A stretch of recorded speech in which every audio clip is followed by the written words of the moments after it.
he defines lost by taking us back to the prodigal son in chapter 15, 4 chapters earlier.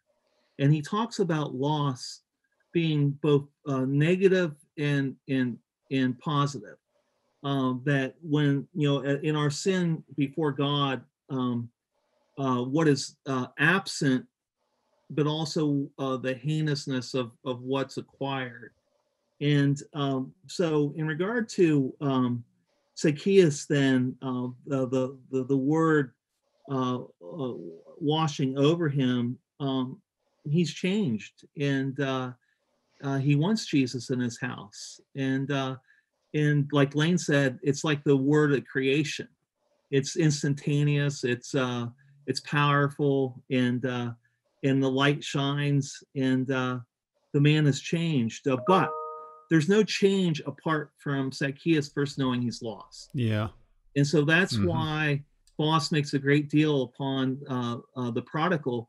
And actually, what he's doing, if you actually go back and look at the text, he's actually moving through the prodigal in a couple different ways and verses, and sort of, particularly, I think at that time with a more biblically literate audience, he can get away with doing it with passing references. Today, we might need to stop and fill it out more.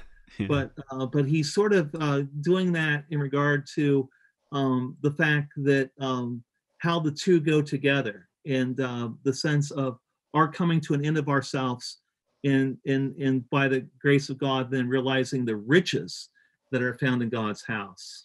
One of the points that I think is so critical here when we think about the character of sin and the lost estate, and Danny's made this point, I think, so usefully, is that sin doesn't simply incur guilt, a loss of original righteousness, and a corruption of the whole nature, but more basically, it incurs a loss of communion with God.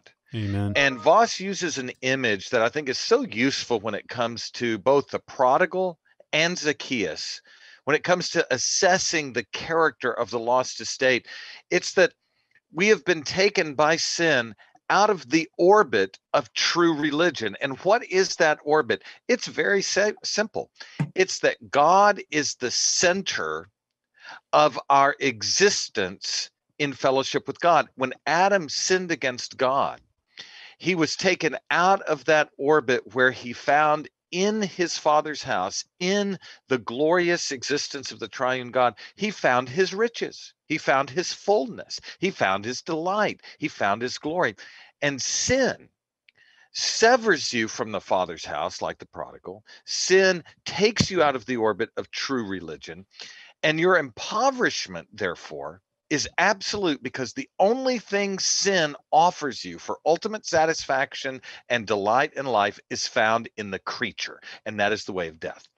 And so I think when we talk about Zacchaeus and the prodigal and the doctrine of sin, we're never really going to understand the essence of our true religion and the fullness and wealth that we have in God until we understand that we are absolutely impoverished by sin and absolutely hopeless and helpless apart from being reinserted into that true orbit and brought to the fullness in Christ, which only Christ, as the seeker and saver of the lost, can do.